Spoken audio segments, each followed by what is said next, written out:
Benvinguts. Primer de tot, agrair a tota la gent que ha vingut, agrair també al mossèn Jaume i a la parròquia per haver-nos cedit aquest espai i per descomptat agrair a la doctora Begoña Cayuela per haver vingut i per haver-nos donat aquest altaveu de la seva obra, que avui en parlarem perquè ella precisament ve aquí a presentar-nos Sant Quirze de Pedret, un paisatge pictòric romànic, l'últim llibre que ha escrit, que és una obra, pels qui encara no l'heu llegida, una obra fonamental. És una obra que ha agafat la nostra estimada església de Sant Quirze de Pedret, que com sabeu és la icona del romànic, ja no solament del Berguedà, sinó jo crec ja de la Catalunya central. És una església amb una qualitat pictòrica importantíssima, amb un nivell de conservació sense precedents i, per tant, un lloc perfecte i idoni perquè s'hi desenvolupi una recerca com la que ha dut a terme.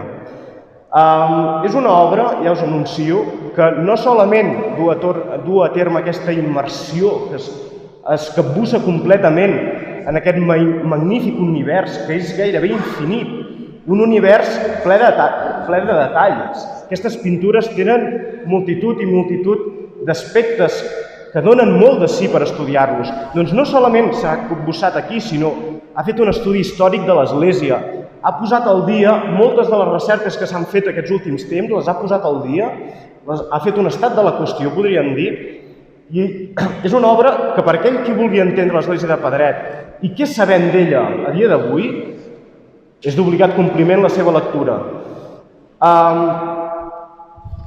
I abans de pròpiament entrar en matèria, deixeu-me primer de tot que us presenti qui és l'autora. Begoña Cayuela és doctora en Història de l'Art per la Universitat de Barcelona i des de l'any 2006 és membre del grup de recerca Ars Picta de la Universitat de Barcelona, que per qui no el conegui és un projecte de recerca que indaga i investiga les pintures tardoantigues i alt medievals que tenim al país. El seu àmbit de recerca principal és la iconografia medieval i n'ha publicat diversos articles i capítols de llibre. Ha dedicat gran part de les seves investigacions a les pintures romàniques de Sant Quirze de Pedret, tal com veurem. En un primer moment es va interessar per qüestions concretes, com ara la iconografia de l'escena del sacrifici d'Isaac. Aquest tema de l'Antic Testament formava part del corpus que va estudiar a la seva tesi doctoral. Posteriorment va ampliar l'àmbit de la seva recerca a tota la decoració pictòrica de l'església de Sant Quirze de Pedret, on precisament hi ha aquest passatge bíblic. Aquest interès ha donat lloc a diverses publicacions, com ara un capítol amb la Milagros Guàrdia en el volum consagrat a l'art romànic de l'Enciclopèdia del Romànic de la Fundació de Santa Maria del Campo. La publicació del llibre que avui es presenta és aquest llibre, és doncs un resultat d'anys de dedicació a les pintures murals de l'Església i l'interès per Pedret no s'atura aquí. Segueix, de fet, està imbrincada en un projecte internacional que a través de les esglésies de Sant Quirze de Pedret, Santa Maria Antigua de Roma i el complex monàstic d'Agios Neòfitos de Xipre intenten donar a conèixer tot aquest conjunt pictòric que tenim a Europa d'aquestes èpoques tardoantigues i alt medievals. I bé, sense voler-te robar més temps i sense més preàmbuls, cedeixo la paraula a la doctora Cayuela perquè ens il·lustri amb aquesta magnífica obra. Moltes gràcies, Joan. Moltes gràcies a tothom per haver vingut. Aquest llibre, Sant Quirze de Pedret, ja es veu bé, un paisatge pictòric romànic, està dedicat... Aquest llibre, Sant Quirze de Pedret, un paisatge pictòric romànic, està dedicat a les pintures murals romàniques de Sant Quirze de Pedret.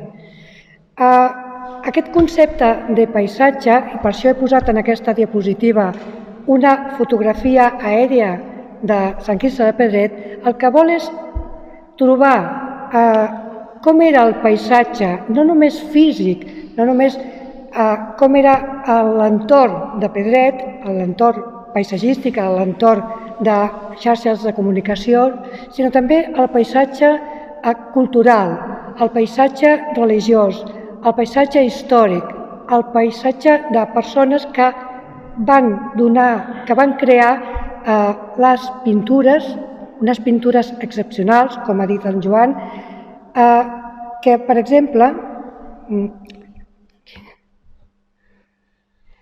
tenim un cicle apocalíptic que és únic a la pintura romànica catalana.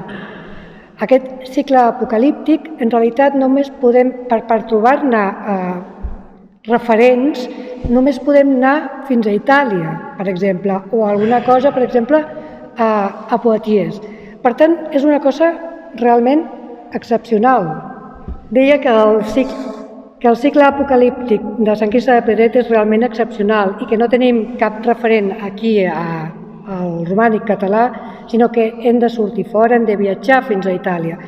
Aleshores, si tornem a veure el paisatge que envolta Pedret, amb aquesta altra fotografia aèria, trobem que és una església aïllada, que és difícil explicar com van arribar aquí, com es van pintar aquestes pintures tan excepcionals. I a més, si baixem a l'església, baixem al terreny, aquesta és la visió actual de l'església, de l'edifici. Si entrem a dins, el que ens trobem és una versió que denota totes les vicissituds que ha passat aquesta església. Ara mateix intenta reflectir el que seria la imatge que tindria entre el segle X, segle XI, però aquesta església ha passat molts traumes i, de fet, el que veiem són una reproducció de les pintures romàniques de l'absis sud. Això es podem treure? Una reproducció de les pintures preromàniques, però on són les pintures de veritat? Les pintures autèntiques no hi són a Pedret, no hi són a l'edifici, sinó que per anar a veure-les hem d'anar a Barcelona, al Mnac, on trobarem les pintures de les absidioles, de l'absis sud i de l'absis nord, i també hem d'anar al Museu de Solsona per veure l'absis central i la part de la nau central. És a dir, no només és excepcional, sinó que a més és molt difícil de comprendre tot el conjunt pictòric i iconogràfic, perquè està fragmentat. I no només això, sinó que les pintures romàniques de Pedret es van pintar, pensem, a començaments del segle XII, i la seva vida útil, per dir-ho d'alguna manera, només va durar 2 segles. És a dir, la resta de temps van estar amagades quasi totes. Només es van conservar visibles les pintures de l'absis sud, que són les que es van descobrir a finals del segle XIX i que es van arrencar a començaments del segle XX. És a dir, en realitat, aquestes pintures només van tenir sentit 2 segles de tota la història de Pedret.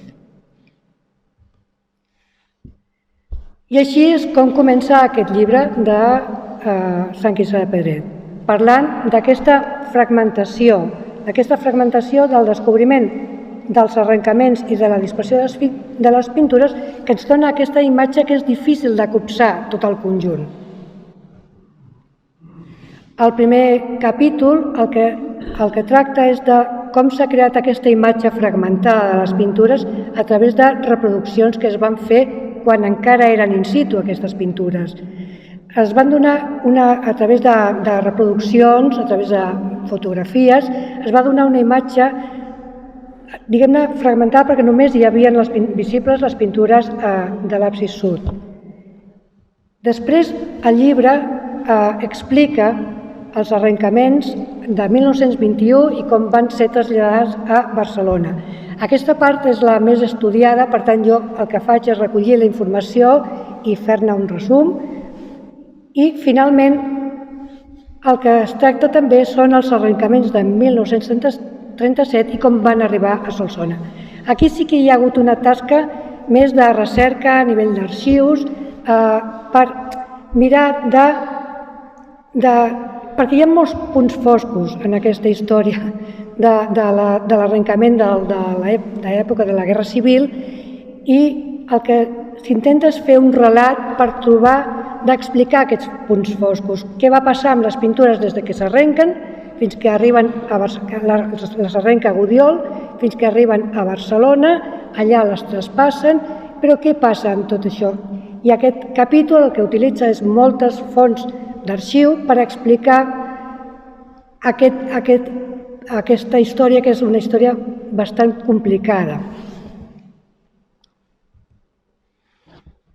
Després hi ha un altre capítol dedicat a la materialitat de les pintures i la seva conservació. Aquest capítol ha estat a càrrec de la doctora Roser Pinyol, que parla de la tècnica de l'arrencament, de l'estrapo, de com van arribar i com es conserven als museus, i també de la tècnica pictòrica que utilitzaven els pintors medievals. I a partir d'aquí el que s'explica és l'església de Sant Quirze de Pedret. El primer que s'intenta és situar a Sant Quirze de Pedret en l'espai i en el temps. Per això hem mirat de buscar informació a través de mapes de com era, com podien vestir el que serien les comunicacions de Pedret a l'època medieval. A l'època no medieval, sinó a l'època en què es van fer les pintures, és a dir, finals de l'11, començaments del 12, i el que tenim és aquesta imatge. Per exemple, aquest és el mapa que va fer César August Torres abans, el 1905, on es veu a Sant Quirze de Pedret, que en realitat està només comunicat per vies, diguem-ne, camins de vas, com posa a la llegenda. És a dir, no era una via principal la que travessava Pedret. També s'ha intentat fer, són coses que tracta el llibre, i tracta moltes més, però us dono una imatge resumida, molt resumida.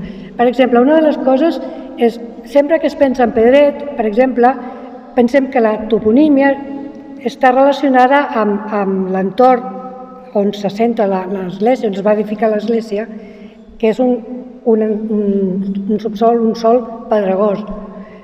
Però resulta que si vas a buscar la documentació medieval, el topònim Pedret en realitat no està relacionat, si veieu, aquesta és l'església, però si comences a mirar la documentació resulta que Pedret no està relacionada amb aquest punt, sinó que parlen, la primer esment en realitat és un hidrònim, és a dir, parlen del riu de Pedret, i després d'altres esment el que parlen són de les zones, de les afrontacions, de les zones d'aquesta zona de muntanya, diguem-ne de la serra del Picancel.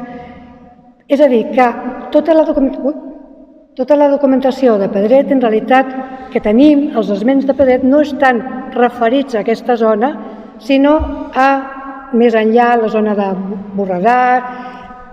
No és exactament, vull dir, fer una recerca dels topònims de vegades té aquesta dificultat, és mirar de fer una crítica de les fonts. Sí que és cert que a Pedret s'ha relacionat un document molt important, que és aquest pergamí, que tracta de la dotació de l'església parroquial de Sant Llorenç prop Bagà. De fet, s'informa que aquest document en realitat es coneixia i s'havia relacionat amb Pedret, però el document en realitat es creia perdut. Va ser a l'any 2000 que va sortir a la venda i la Generalitat el va comprar per conservar-lo, el va comprar i aleshores el van poder consultar. Jo em vaig assabentar, vaig demanar a l'Arxiu Nacional de Catalunya si em podien fer una còpia fotogràfica, me'l van enviar i aleshores vaig veure tot allò que es parlava de que hi havia un forat, que aquest document citava un lloc, Pedret, i una església que hi havia en aquest lloc, però que aquesta església, el nom de l'església no estava... No se sabia quin era perquè hi havia un forat i, com veieu, efectivament, hi ha forats justament al lloc on s'esmenta l'església. Tota aquesta recerca és la que hem anat desenvolupant al llarg del llibre i es fa tot un capítol sobre la propietat de Pedret, que és un recorregut documental invers, és a dir, des del segle XVI fins al segle XIII, perquè tenim documentació que ens parla, hem anat recuperant, recollint diverses notes publicades, altres no, i hem anat fent un recull d'aquesta documentació que ens permet establir una cronologia de quins van ser les persones que van tenir la propietat del lloc. Aquí ens surt gent, nissagues molt importants com els Portella, com els comtes de Pallars, etc. És a dir, que tenim documentació que ens permeten dir que Pedret pertanyia a unes determinades famílies que no se sabia quines eren, sobretot al segle XIII. Però què passa a Pedret als segles XI i XII? Doncs que no tenim documentació. Aquesta és l'època on es van pintar les pintures murals romàniques. I justament d'aquesta època no tenim cap documentació, no sabem res. Aleshores, a partir d'aquí el que ens quedem és amb les pintures, és a dir, només tenim les pintures per intentar explicar l'edifici, el conjunt pictòric, l'entorn. Sí que és cert que es fa unes hipòtesis que insinuen o que diuen que Pedret en aquell moment estava més dins de l'òrbita del comtat de Besalú que no del comtat de Berga. I aquí ho deixo perquè jo crec que la història, el llibre, és interessant i valdria la pena. És una hipòtesi, vull dir, no, però em sembla interessant més que res perquè en aquesta època el comtat de Besalú està molt implicat en el que s'anomenava la reforma eclesiàstica. I jo crec que aquestes pintures s'han d'emmarcar en aquest moviment eclesiàstic de reforma. Després es parla de l'edifici de Sant Quirze de Pedret, de les vicissituds del mur, com es passa d'un edifici d'una sola nau a un edifici de tres naus i com arriba fins ara. És un breu recorregut perquè tampoc no és del que va el llibre, sinó que el llibre ens interessa només el moment entre els segles XI i XIII, que és quan es pinten les pintures i quan desapareixen. Quan es pinten les pintures, aquesta era una església de tres naus, en la que, més o menys, tal com està ara, l'edifici ens podria donar una idea de com era l'edifici. Però al segle XIII el que passa és que col·lapsa, no sabem per què, per quines raons, jo explico moltes coses, però el que sí que és cert és que desapareix 2/3 de la nau sud i es reforma aquest segment del segment més occidental de la nau sud, es reforma i aleshores es canvia, les pintures desapareixen, les pintures que hi havien pintades en aquesta zona desapareixen perquè es fa una paret de reforç per crear una volta de canó apuntada que canvia totalment la imatge de les pintures, de l'església per dins. Per tant, quan es descobreixen les pintures, el que passa és que en retirar els murs que van tapar les pintures, el que tenim és l'empremta en negatiu de com estava l'església en aquell moment, al segle XII, al segle XIII. I el que ens dona és una visió de com seria, podríem dir, el paisatge interior d'una església romànica, que no és el que tenim ara, com seria aquí, que seria una aula tota lliure, amb bancs, sinó que és una altra organització totalment diferent de l'espai interior d'una església. És una organització molt fragmentada, en la qual només hi havia pintat el sector meridional,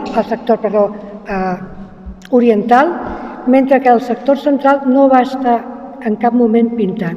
I només sabem que existia una crucifixió aquí a tocar de l'arc, al mur nord, a tocar de l'arc occidental. Això és important tenir present, aquesta divisió, diguem-ne, tripartita dels espais interiors, és una divisió que fragmentava també les audiències, és a dir, la gent que entrava a l'església, perquè el que s'ha volgut és dibuixar, diguem-ne, els itineraris interiors de com era l'església de Pedret. Un itinerari que hem volgut separar.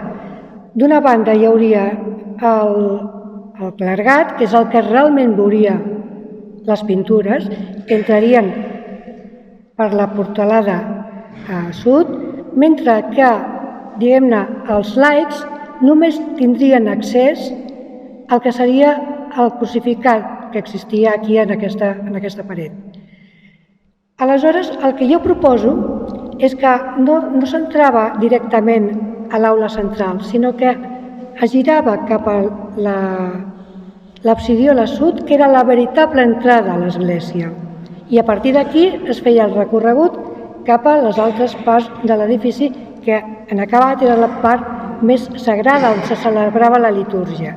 És a dir, hi havia 3 parts diferenciades i una part central que no tenia, que feia d'obstacle entre els laics, el que veien els laics i el que veien el clergat. Per tant, segons la meva proposta, el primer que diguem-ne, en aquest recorregut interior, que no només era un recorregut físic, sinó que també era un recorregut, diguem-ne, espiritual.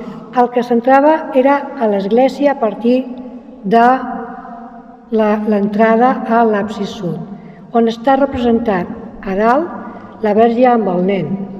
La Verge amb el nen en el sentit que el nen és, Crist, és el que en la seva encarnació és el que inaugura l'Església com a institució. I l'Església com a institució, una personificació de l'Església, està representada a Pedret. I aquesta imatge és ben excepcional, perquè només trobem referents a la Itàlia meridional, amb uns rotlles que s'anomenen de l'exúlter, uns rotlles litúrgics molt específics de la Itàlia meridional, que estaven dedicats al cicle pasqual i que realment no sabem com es pot haver tingut aquesta imatge per utilitzar-la aquí a Pedret. El que sí que és cert és que aquí la personificació de l'Església com a institució també està representada com a núvia. L'Església seria la núvia de Crist i aleshores el que està relacionant-se és amb la paràbola de les verges prudents i de les fàtues, on l'espòs, la núvia és l'esposa, l'Església és l'esposa, i les verges prudents i les fàtues el que representen són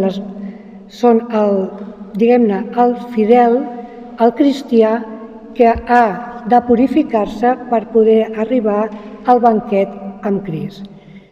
És tot un viatge, diguem-ne, en el que hi ha un transfons moral, però també en el que hi ha un transfons ideològic, on l'Església es presenta, l'Església del segle XI, el que intenta és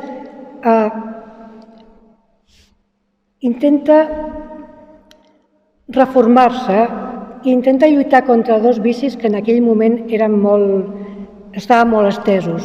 Un és la simonia i l'altre era el nicolaisme, és a dir, la compra de càrrecs eclesiàstics per persones que, diguem-ne, només utilitzaven els diners per obtenir les rendes de l'Església, i també el que s'intentava era que els sacerdots no estiguessin casats. Vull dir, aquestes 2 qüestions van ser molt importants en aquella època i en aquest sentit es podria llegir les pintures de Pedret, que és com una mena d'itinerari cap a la puresa, cap a purificar, diguem-ne, l'estament eclesiàstic. El recorregut continuaria per a l'absis nord, on hi ha...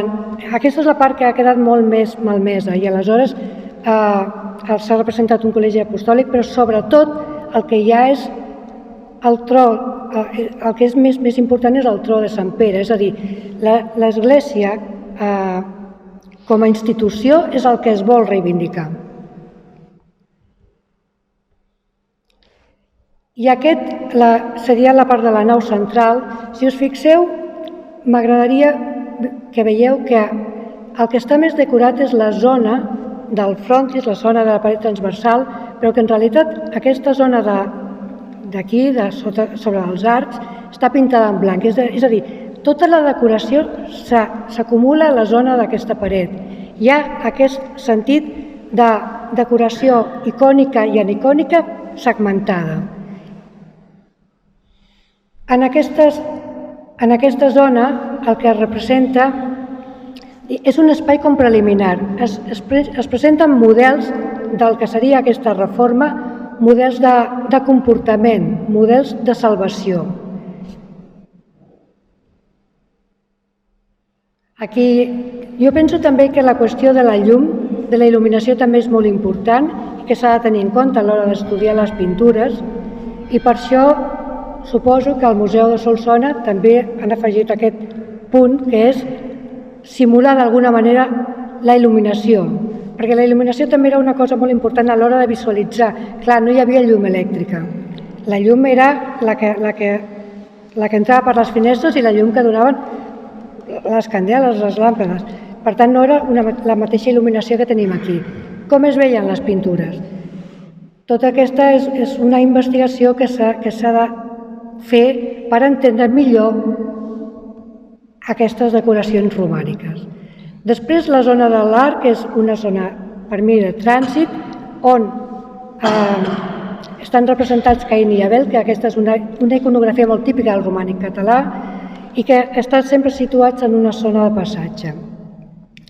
I finalment, la zona de l'absis central, on hi ha una esplèndida decoració apocalíptica que només té un referent, igual que moltes altres, sobretot a Itàlia, a nivell iconogràfic. Jo crec que amb això ja n'hi ha prou, hi ha alguna cosa més, però jo crec que amb això ja n'hi ha prou per explicar una miqueta tota la investigació que s'ha fet per intentar explicar i situar les pintures de Pedret en el seu context i crear-ne un paisatge no només d'imatges, sinó un paisatge documental i que pugui explicar per què tenim aquestes pintures a Pedret, en una església petita, però que tenen unes connexions internacionals molt importants. Moltes gràcies.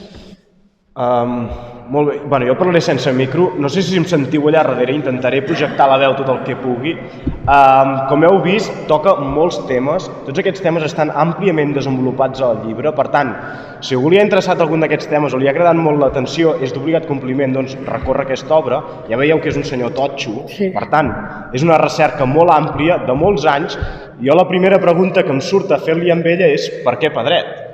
Què et porta a renunciar, perquè ja has d'haver renunciat tanta vida per Pedret? Perquè m'agrada. És que el trobo molt interessant, és que és un pintor excepcional, pel meu gust, i no estan d'acord amb mi tothom, però per mi és un pintor excepcional. El taller que va pintar Pedret és que té unes eines de taller, és una cosa que no pots explicar a través del que hi ha abans a Catalunya. Aleshores, has de fer molta recerca per explicar aquesta qualitat tan excepcional que té Pedret. Jo no sé si Pedret seria el que marca No Pedret, suposo que Pedret el que al final Suposo que aquí hauríem de pensar què passava a Ripoll, per exemple. El monestir de Ripoll sí que és un centre important i un centre reformista important, per tant, segurament es va beneficiar que no estava massa lluny. I el que no sabem és quins van ser els que van encomanar aquestes pintures i quina relació podien tenir a Pedret. Jo he intentat, m'he qüestionat moltes coses, he intentat explicar moltes coses, però hi ha coses que jo no he pogut explicar. Aleshores, per què Pedret té aquestes pintures, per mi és fascinant. És el que em crida l'atenció i és el que he volgut estudiar. Bé, com veieu, són tots uns privilegiats de tenir una església tan potent, tan a prop. La segona pregunta que et faré serà Com t'imagines tu, després de tanta recerca i per tant, jo entenc d'imbuir-te d'una mica de la mentalitat de la gent de l'època, una mica d'exercici antropològic, d'arribar a concebre com funcionava una mica la ment, quina relació creus que s'establia entre els fidels o el clergat mateix i les imatges? Perquè a dia d'avui jo crec que ens trobem en un món completament oposat al medieval, sobretot a l'època del romànic. Fixem-nos, a l'època del romànic, on us imagineu que hi havia imatges? Jo crec que més enllà de l'interior de l'església, poc més n'hi havia. Sí que és veritat que la gent acaudalada en els seus castells podia tenir alguna sala pintada, però imaginem-nos la gent normal, els pagesos, no en devien veure masses d'imatges. I a dia d'avui, en canvi, estem al contrari. Ens passem el dia veient imatges, els nostres mòbils, els nostres ordinadors, les televisions, la publicitat dels carrers, però en canvi arribem a les esglésies i fixeu-vos, com creus que era aquesta relació entre els fidels i les imatges? Jo suposo que depèn de l'església. En el cas de Pedret, jo crec que els que podien veure les imatges, aquestes imatges estan pensades pel clergat, no pels laics. És a dir, els que s'hi podien entendre-ho eren el clergat i era la zona que ells ocupaven. Per tant, hi ha una imatge molt coneguda que diuen que les pintures és la Bíblia dels il·letrats, dels que no sabien llegir. En aquest cas jo no estic tan segura que això sigui veritat. Aquestes imatges eren pels que sabien llegir o almenys tenien coneixements teològics. Per això que hauríem de començar o renovar aquesta manera de pensar, perquè són moltes imatges concentrades en una zona que només podien veure les elits religioses i intel·lectuals, no els laics que arribaven a l'església. Per tant, la relació que s'establia amb les imatges era diferent. Tampoc estic segura que aquestes imatges fossin només pel gaudi o per la instrucció, sinó també que estaven dedicades a Déu. I m'explico. Jo diria que aquí, sobretot a la zona on se celebrava la missa, l'Eucaristia, aquestes imatges el que estan intentant és recrear la missa de manera perenne, de manera continuada. És a dir, és una missa celestial que s'està celebrant, que a l'hora d'estar pintada, s'està reactualitzant a cada moment. Per això, tota l'epigrafia que hi ha està relacionada amb la missa, amb diferents moments de la missa, però estan situades a dalt. És a dir, qui és? Per què estan situades a dalt? Perquè possiblement estan dedicades a aquesta litúrgia celestial. És el lloc on la litúrgia celestial i la litúrgia humana s'ajunten. No sé si és... Sí, per descomptat. Llavors, un altre tema que jo crec que és molt interessant, que no fas que referenciar al llarg de l'obra i fins i tot ens exposes un mapa, que no el veureu, però jo simplement us mostro que aquest mapa existeix. Aquest mapa, bàsicament, l'autora ha volgut col·locar tots els paral·lels, per dir-ho manera, o les relacions que hi hauria d'elements de la pintura de Pedret amb altres elements pictòrics que tenim a Europa. Fixeu-vos, Pedret, com es dispersa al llarg d'Europa aquesta comparació. És un tòpic, i sempre s'ha dit que el romànic és el primer art europeu, és un tòpic, ja ho sabem, n'hi ha hagut previs, però bueno, el romànic com a primer art europeu en el sentit que gairebé des de Finisterre fins a l'estepa hongaresa i des dels fiords noruecs fins gairebé a les costes del sud de Sicília tenim romànic. Tenim esglésies romàniques, un estil que sí que és veritat amb peculiaritats molt pròpies de cada zona, però segueix un patró. Aquesta europeïtzació, aquestes relacions des d'una esglésieta, podríem dir petita, del Berguedà rural, que no estem ni a la Barcelona, no estem al Berguedà rural, amb tota Europa és molt potent. A què ho justificaries tot plegat? Jo només ho entenc si Ripoll està pel mig. Ripoll, la badia de Ripoll està pel mig. Només ho puc explicar així. És a dir, Ripoll era un centre molt important en aquell moment. I a més un centre on es va fer la reforma a partir de Ripoll i Vic, on es va fer la reforma. I la reforma era internacional. Aleshores, jo penso que només el que necessitaven era expressar en imatges allò que volien, la doctrina que volien imposar. I precisament a l'època de la reforma, diguem-ne que la península va ser un de les fites importants pel papat, que el que volia era arribar a la península, contactar amb tots els reis i comtes de la península per impulsar la cristianització de l'Àndalus. Per tant, suposo que l'impacte dels llegats papals va ser molt important per portar aquests models a la península. A d'altres llocs, suposo que hem de pensar en una xarxa de social, una xarxa de connexions entre persones. És a dir, no és una cosa que es difon així, sinó que es difon a través de persones que tenen una xarxa, com si fos un Facebook d'ara, doncs el que hi ha és una xarxa i el que hem d'estudiar és aquesta xarxa i veure com es connecta i quins són les persones més importants que són les que fan que aquests programes es puguin difondre per als diferents territoris. I el papat el que sí que estava interessat era en difondre a tots els territoris d'Europa. Entenem que es buscava una homogeneïtzació, fins i tot, podríem parlar d'homogeneïtzació, o és una paraula massa grossa? Seria massa grossa, però sí, per què no? Sí. Tot i això, aquesta església ens has ensenyat, per exemple, la personificació de l'església, podríem dir, com un element estrany, has dit, més propi del sud d'Itàlia. Quins són aquests elements més estranys que t'has trobat a l'església de Pedret, que puguis ara mateix acudir aquí? Per exemple, la personificació de l'església és un element ben estrany, diferent, que no té paral·lels, però també la presència del que és el cicle apocalíptic, en realitat, tot el cicle apocalíptic té coses que en realitat només es poden comparar amb coses italianes i dius, què fan aquí? Perquè això només t'ho trobes a Roma, amb els grans conjunts de Roma o del sud d'Itàlia. Això per mi és inaudit que es trobi a Pedret.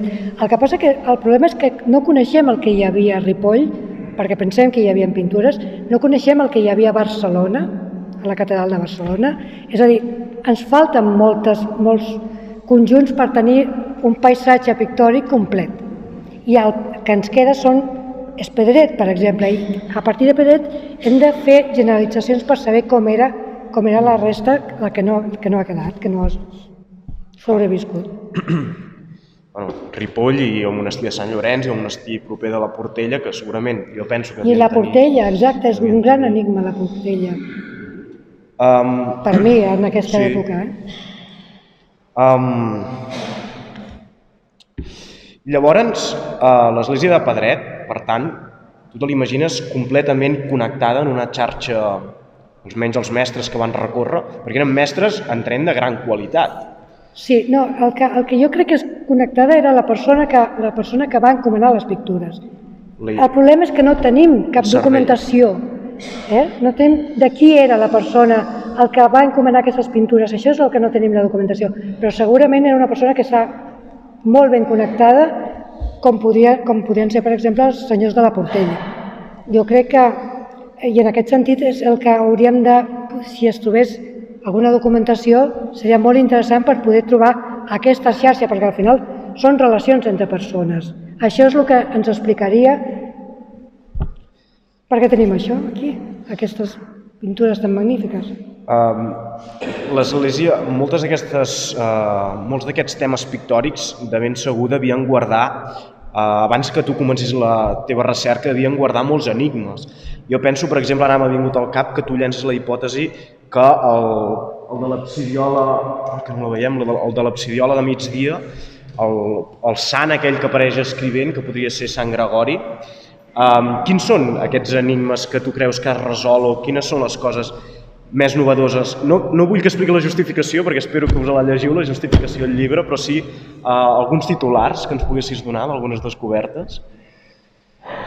Per exemple, jo crec que crear una narrativa de tot el conjunt ja és important, perquè sí que teníem versions, està molt estudiada Pedret, però teníem com més fragmentada, em sembla a mi.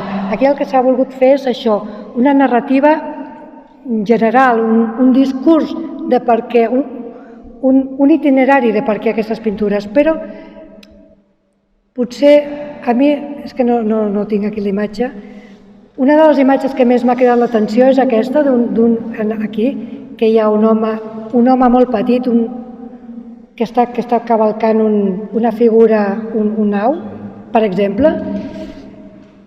Són els detalls de Pedret els que ens permeten relacionar, que són inèdits, és a dir, que fan un discurs en el que es necessita, que tenen un transfons intel·lectual increïble.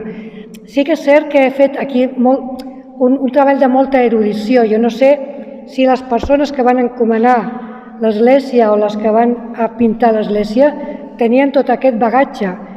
Jo crec que no, però sí que es pot fer aquesta recerca perquè en realitat estan tocant molts temes que tenen molta història, molt rerefons des d'època tardantiga. És que hi havia dos, un de preromànic i un de romànic.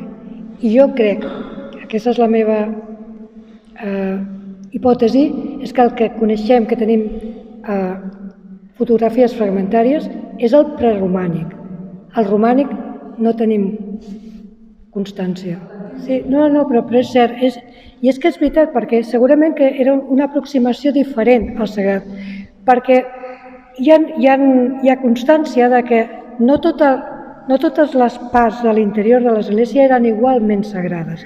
És a dir, se sap que, per exemple, a la zona occidental de les esglésies, en aquest moment, la gent caminava, xerrava, fins i tot feien negocis, és a dir, hi havia diferents estadis de sacralitat a dins de l'església mateix.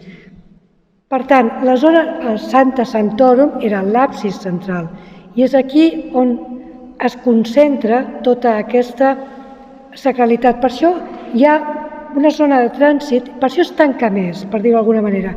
És una zona de trànsit en la que només pot entrar aquells que siguin purs, diguem-ne.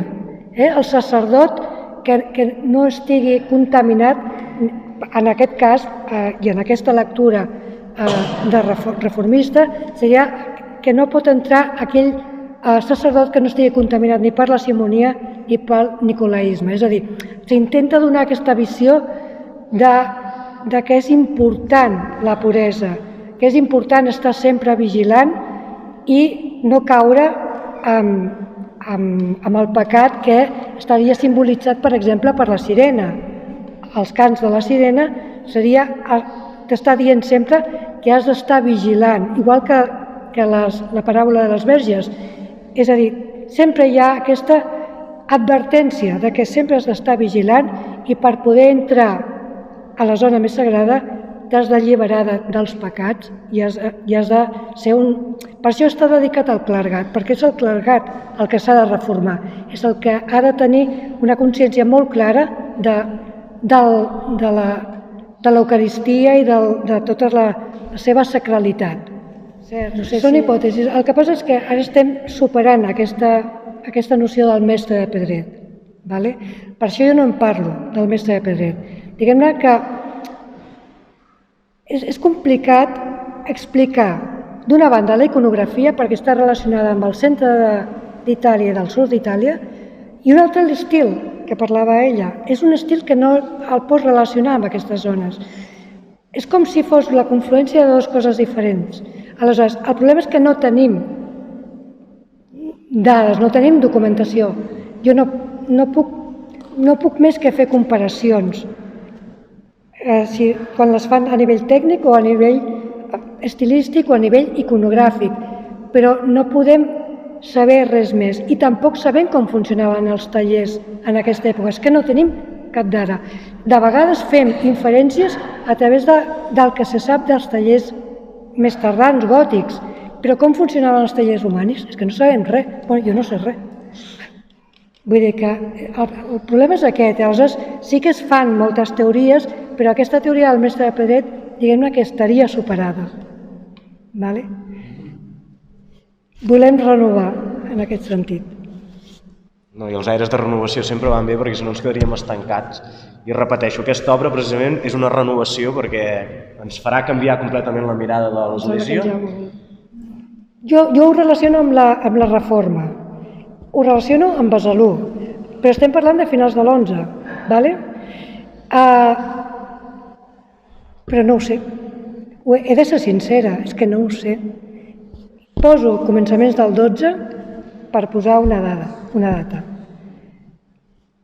Més enllà... És que s'han dit tantes. El monestir aquest és aproximar a Pedret com una de les explicacions de l'Universitat de Catalunya. Què t'aproxima aquest? Molt bona pregunta. Hi ha coses, sobretot a nivell de repertoris ornamentals, que jo no he parlat, però també tracto els repertoris ornamentals, però que es trobem, per exemple, a Sorpe. Algunes coses les trobo a Sorpe. D'altres també a la Vall de Boí.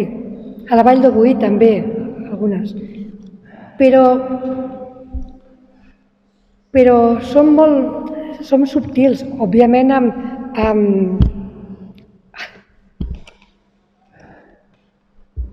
quedat en blanc. Amb el Pallars. No me'n recordo. El Burgal. Però aquesta connexió amb el Burgal jo crec que és a través dels comitents, perquè quan relaciono Besalú, per exemple, Besalú va ser, ho explico al llibre, a l'època el comte de Besalú va intentar casar-se amb la germana de la comtessa de Barcelona, que era la Llúcia, que després va ser la Llúcia de Pallars. Aleshores, jo crec que per això hi ha més que fer uns tallers itinerants, a lo millor, però també s'han de tenir en compte quins eren els comitents i quina força i quin interès sostenien a nivell de promoure unes determinades obres, unes determinades imatges, unes determinades decoracions. I és que, a més, com veiem, això només va durar fins al segle XIII. És a dir, això va tenir vigència només un segle. Per tant, el segle XIII ja no va interessar, ja no interessava. Jo crec que això és important de posar en relleu. Vull dir que només va interessar en una època molt concreta. Per això la datació és difícil, però ha d'estar relacionada, penso jo, aquesta és la meva hipòtesi, amb l'època reformista que es va viure a Catalunya en aquella època. Bueno, ara sí, no sé si algú ja té l'ultimíssima pregunta, si no ja anirem acabant, no sé si tens alguna última cosa per dir. No, jo moltíssimes gràcies per haver vingut, la veritat només per que hi hagués tanta gent. Estic molt orgullosa d'haver estudiat aquesta església, m'encanta, i moltes gràcies per haver-me convidat. A tu per haver vingut i ja t'ho dic, per haver-nos vingut a presentar aquest magnífic llibre. I bé, tot i que aquests problemes de sororitat que hem tingut al principi, no me n'arrepenteixo gens d'haver escollit a l'església de Sant Joan, perquè primer hem estat al cor de Berga i segon, sembla que no teníem millor lloc, a part de la pròpia església de Pedret, que tenir un context que un espai eclesiàstic, que és on es van configurar aquestes pintures, per on van ser pensades de funcionar. Per tant, avui, amb aquestes coses que hem anat escoltant, hem estat al lloc idoni. Heu vist que tenim una gran església, Pedret, un immoble de primer ordre que ha rebut l'atenció d'autoritats tan potents com la doctora Begoña, que la tenim aquí. Creiem-nos-ho, berguedans, creiem-nos-ho, de debò que tenim un patrimoni molt important en aquesta comarca i ho hem de tenir en compte. I bé, simplement agrair-te a tu que hagis vingut, Agrair a tothom que ha vingut, agrair també a la parròquia de Berga que ens hagi cedit l'espai i amb això donarem per acabat l'acte. Moltes gràcies.